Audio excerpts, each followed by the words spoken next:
We're seeing a shift from State Department sanctioned refugees that come with green cards, they come with access to Pell Grants, and they come with access to Perkins loans and support systems, to a new level of immigrants where they're coming as asylum seekers. They don't come with all of those benefits. That's hard on the university, it's hard on them. Imagine the resilience that it takes for someone to leave a country that is in chaos because of war or political violence. I'm from Democratic Republic of Congo. I got my degree as a medical doctor. My life was targeted in Congo. Surgeon, nurse, and others are taking care of the problem.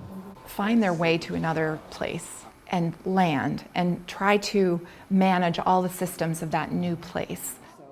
I moved to South Africa, and to South Africa, we couldn't stay there because of the xenophobic attack and discrimination. My parents decided to move us to the United States because they heard that there's opportunities no matter where you come from, if you're an immigrant or not, you have access to education.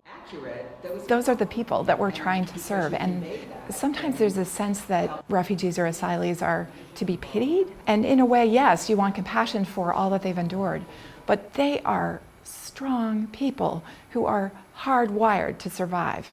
The asylum seekers are people who are well educated, trained, professionals.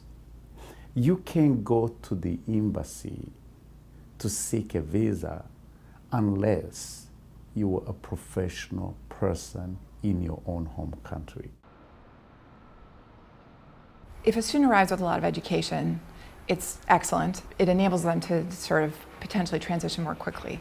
However, if they do not have the documents for that education, that presents one set of challenges. If they do have their documents, ironically, it presents a different set of challenges because then they have proof that they have higher education degrees already. And if they have higher education degrees already, then they're certainly not eligible for Pell. I have a bachelor degree back home in the philosophy of society. I decided to restart everything. So right now I'm enrolled in a high school diploma program. My plan really is to go to college. Hopefully by the end of this year or maybe the beginning of next year, I'm gonna be there, yeah. They may go to a higher education institution, and a higher education institution says to them, yes, we see that you have all these degrees, but we're only going to give you a tiny bit of credit for the work that you've already done.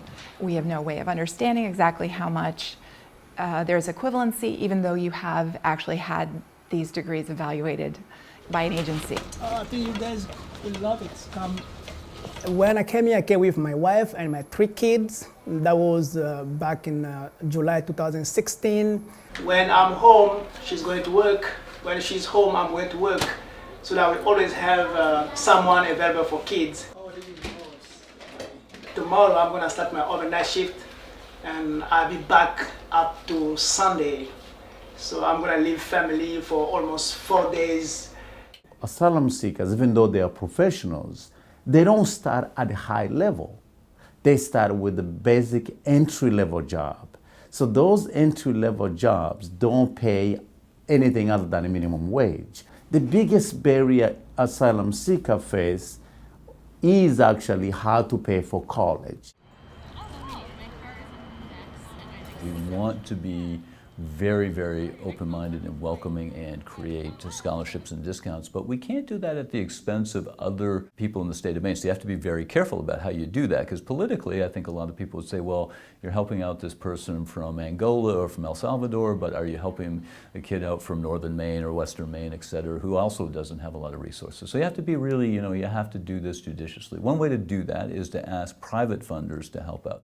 So many generous donors who gave us money were able to send 11 students to college with our full scholarship. As you hear that more asylum seekers coming, so does the kids, and will also face the same thing. So once they graduate in high school, they don't have anywhere to go. A local funder has made it possible for students to get grants in the range of $1,000 to $5,000, which makes community college possible if you're working part-time. It's opportunities like that that I would love to see grow. If that growth were more rapid, what we'd see is all this talent more quickly accessing the credentials and certifications that would then push people into the workforce as quickly as possible. My father has been a professor, my mother was a professor. I'm a son of teachers, so I like to teach. Something my parents always taught me, like, you need to get your education. If you couldn't get it back home, we brought you here for that, so that's like the main goal. What I am today is not going to be what I'm going to be tomorrow because I'm getting myself educated, so things are going to be great.